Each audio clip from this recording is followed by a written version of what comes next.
اعوذ باللہ من الشیطان الرجیم، بسم اللہ الرحمن الرحیم۔ السلام علیکم، ہیلو ویورز، کیسے ہیں آپ؟ میں ہوں عظمت مصطفیٰ اور آپ دیکھ رہے ہیں میرا یوٹیوب چینل عظمت ولاگ۔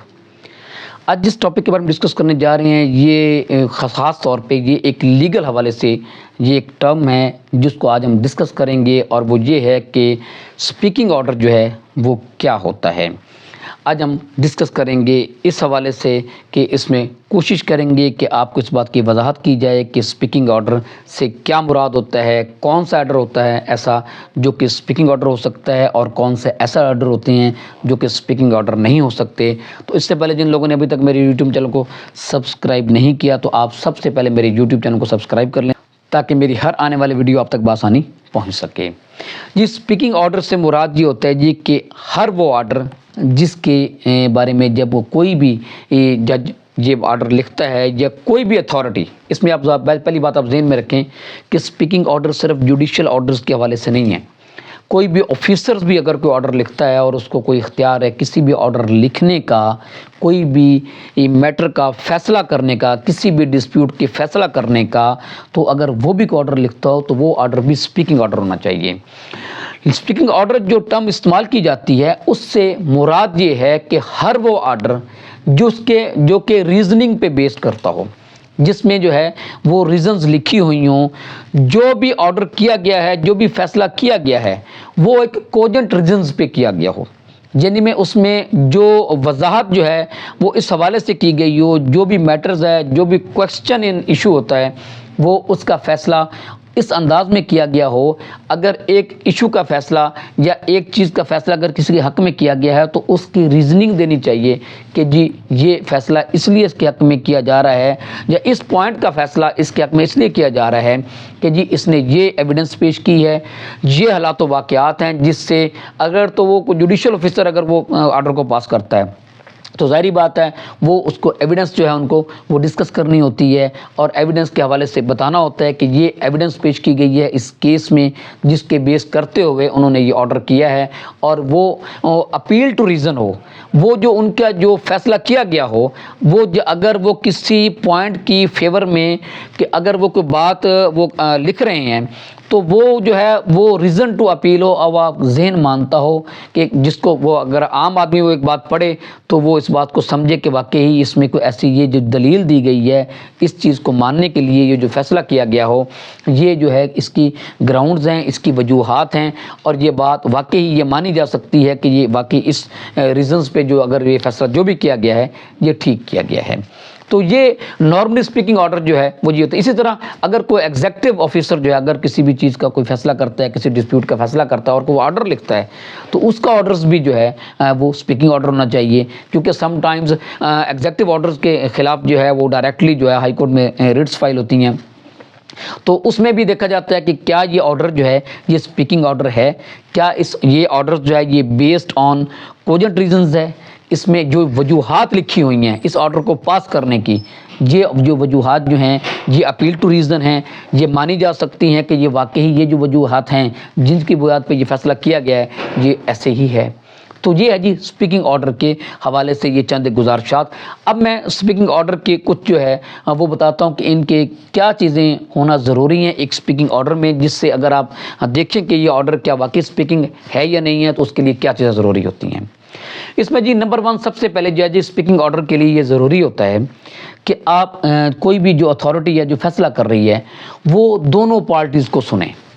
یعنی کہ اس میں اگر تو کوئی جوڈیشل آرڈر ہے، اگر کوئی جوڈیشل آفیسر یہ جو آرڈر پاس کر رہا ہے تو اس آرڈر میں دیکھنا پڑے گا کہ کیا اس جوڈیشل آفیسر نے انہوں نے وہ دوسری پارٹی کو سمن نوٹس کیا ہے، کیا وہ دوسری پارٹی حاضر ہوئی ہے، کیا یہ جو فیصلہ کیا گیا ہے یہ دوسری پارٹی کو سن کے کیا گیا ہے، کیونکہ قانون یہ کہتا ہے کہ کسی کو سنے بغیر کوئی فیصلہ نہیں کیا جا سکتا۔ یہ ایک پہلی بنیاد ہے ایک اسپیکنگ آرڈر کی، یعنی کہ اس میں یہ دیکھا جائے گا کہ کیا یہ جو فیصلہ کیا گیا ہے یہ دونوں کو سن کے کیا گیا ہے یا یک طرفہ طور پہ کیا گیا ہے۔ تو یہ اس کے لیے بھی اسپیکنگ آرڈر پاس کرنے کے لیے یہ ایک بات ضروری ہوتی ہے۔ دوسرے نمبر پہ اسپیکنگ آرڈر کے لیے جو دوسری چیز اہم ہے وہ اس میں ڈسکس کیا گیا ہو کہ ایک پارٹی کا جو پارٹی اے ہے اس کا کیا موقف تھا، وہ اس کا پورا موقف جو ہے وہ ریکارڈ پہ آنا چاہیے۔ یہ اسپیکنگ آرڈر کے لیے یہ دوسری بات جو ہے یہ بہت ضروری ہے کہ جو مدعی ہے جو ایک بات اپنا موقف لے کے آیا ہے وہ جس اتھارٹی کے پاس لے کے آیا اور جو اتھارٹی فیصلہ کرنے جا رہی ہے، کیا اس نے اس پارٹی کا جو کہ فیصلہ کروانے کے لیے آئی ہے، جس نے دعویٰ دائر کیا ہے، جس نے درخواست دی ہے، اس کا پورا موقف لکھا اپنے آرڈر میں؟ ہم بات کر رہے ہیں اسپیکنگ آرڈر کی. اس اپنے آرڈر میں وہ انہوں نے پورا جو ہے وہ موقف ان کا لکھا ہے. وہ کل وہ پارٹی کہے جی کہ میرا جو کیس تو یہ تھا ہی نہیں. اگر کوئی آرڈر میں جو بھی اتھارٹی آرڈر لکھ رہی ہے، اب وہ آرڈر میں لکھتے ہوئے اس کا وہ موقف ہی نہ لکھے، اس کا کیس ہی نہ لکھے کہ جی مدعی کا یہ کیس تھا یا پٹیشنر کا یہ کیس تھا، تو اس کو ہم اسپیکنگ آرڈر نہیں کہہ سکتے. میننگ دیئر بائی، کیونکہ اس نے اس آرڈر میں وہ اس پارٹی کا موقف لکھا ہی نہیں گیا جو فیصلہ کروانے کے لیے آئی ہے، جس نے درخواست دی ہے، جس نے کوئی دعویٰ دائر کیا ہے، اس کا موقف نہیں لکھا گیا. نمبر 1. نمبر جو 3 پہ ہے جی، پہلے نمبر پہ جی دونوں پارٹیوں کا ہونا ضروری ہے. نمبر 2 پہ میں نے بتایا کہ جی اس میں وہ پارٹی جو کہ فیصلہ جس نے دعویٰ دائر کیا ہے اس کا موقف لکھنا چاہیے. نمبر 3 پہ ہے جی کہ جو ڈیفینڈنٹ پارٹی ہے، جو دوسری پارٹی ہے، اس کا موقف بھی سارا لکھا جانا چاہیے کہ جی ایک پارٹی نے یہ موقف دیا ہے، دوسری پارٹی نے، مخالف پارٹی نے یہ موقف دیا ہے، اس کا پورا موقف وہ بھی اس میں آنا چاہیے. اگر یہ موقف اس کا نہیں آتا تو یہ بھی ہم نہیں کہہ سکتے کہ یہ ایک اسپیکنگ آرڈر ہے، کیونکہ اس کے لیے ضروری ہوتا ہے تاکہ ایک کیس کا پورا اسپیکنگ آرڈر سے مراد ہی یہی ہے کہ ایک فیصلہ پڑھ کے پتہ چل جائے کہ پورا کیس کیا تھا. اور کیونکہ ان کے پہلے فیکٹس جو ہے نا، یہ فیکٹس لکھنے بڑے ضروری ہیں. یہ دونوں پارٹیوں کے، ایک پارٹی کے بھی دوسری پارٹی کے بھی فیکٹس لکھنے ضروری ہیں. اگر ہم فیکٹس لکھیں گے، اس کسی بھی آرڈر میں یہ فیکٹس لکھے ہوں گے تو ہم اس کو کہہ سکتے ہیں کہ یہ اسپیکنگ آرڈر ہے.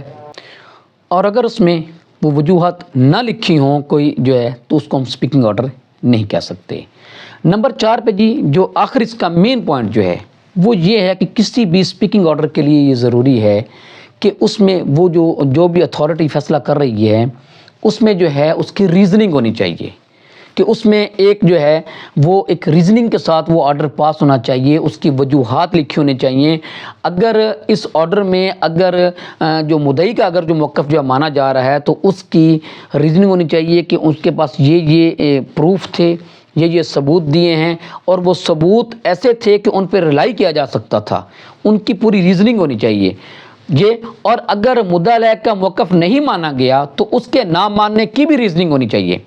وہ اس لیے نہیں مانے گئے کہ وہ ثبوت جو ہے وہ ناکافی تھے ان کی فیور میں فیصلہ کرنے کے لیے. اب مثال کے طور پہ اگر کسی بھی ڈسپیوٹ میں ایک بندہ کہتا ہے جی کہ میرا اس پراپرٹی کا کیس تھا، اس میں اس نے کہا جی کہ میرا اس پہ قبضہ ہے اس پراپرٹی پہ. اب اس قبضے کی بابت وہ فیصلہ کرنے کے لیے یہ ضروری ہے کہ اس قبضے کے بارے میں اگر کوئی ڈاکومنٹس ہیں تو وہ دیکھے جائیں گے، اور ان ڈاکومنٹس اگر کوئی پیش کیے جاتے ہیں تو ان کی لیگل ویلیو کیا ہے وہ دیکھا جائے گا. اور وہ اگر ڈاکومنٹس کو ماننے کے لیے فیکٹس جو ہیں وہ کیس کے وہ دیکھے جائیں گے کہ کیا جو ہے یہ جو ڈاکومنٹس ہے، یہ ان کا موقف ہے، اور جو ڈاکومنٹس جو پیش کیے گئے ہیں وہ اس کا پوزیشن، اس کا قبضہ ثابت کرتا ہے کہ نہیں. یعنی کہ اس کی ریزننگ دینی ہوتی ہے. اسپیکنگ آرڈر یہ ہے. اسٹیریوٹائپ آرڈر جو ہے وہ اسپیکنگ آرڈر نہیں ہوتا. اور اسی وجہ سے ہائر کورٹس نے بھی یہ کہا ہے کہ کوئی بھی آرڈر جو پاس کیا گیا ہو وہ جوڈیشل سائڈ پہ ہو یا ایگزیکٹو سائڈ پہ ہو تو اس سائڈ پہ جو ہے اس میں وہ جو اسپیکنگ آرڈر ہونا چاہیے، اس میں وجوہات ہونی چاہیے، اس میں ریزننگ ہونی چاہیے. اور ہر آرڈر جو ہے وہ اسپیکنگ آرڈر ہوگا جس میں ریزننگ دی گئی ہو. تو یہ تھا جی اسپیکنگ آرڈر کے حوالے سے کہ آج کا ٹاپک کہ اسپیکنگ آرڈر کیا ہوتا ہے اور اسپیکنگ آرڈر ہونا چاہیے. نارملی جو ہے وہ ہائر کورٹ سے آرڈر اس لیے سیٹیسفائڈ ہو جاتے ہیں کہ وہ آرڈر اسپیکنگ آرڈر نہیں ہوتے، اس میں ریزننگ نہیں ہوتی، اس میں سم ٹائمز پارٹی کو سنا نہیں ہوتا، اس میں جو موقف آیا ہوتا ہے کسی پارٹی کا اس کو ڈسکس نہیں کیا ہوتا اور اس کی ریزننگ نہیں دی ہوتی. اگر کسی کا موقف مانا گیا ہے تو ماننے کی ریزننگ نہیں دی ہوتی کہ اس کو کس ریزنز پہ مانا گیا ہے. اگر کسی کا موقف نہیں مانا گیا تو اس کی سم ٹائمز ریزننگ نہیں دی ہوتی کہ اس کا موقف کیوں نہیں مانا گیا. اور وہ جو ہے اسپیکنگ آرڈر جو ہے اس میں کوئی ایسی خاص ریزننگ جو ہے وہ نہیں ہوتی جس کی وجہ سے اس آرڈر کو سیٹیسفائڈ کر دیا جاتا ہے. تو یہ تھا جی آج کا ٹاپک کہ جی اسپیکنگ آرڈر کیا ہوتا ہے. میں امید کرتا ہوں کہ اس حوالے سے آپ کو کچھ نہ کچھ آگاہی حاصل ہوگی. اس کے ساتھ مجھے اجازت دیجیے. اللہ حافظ.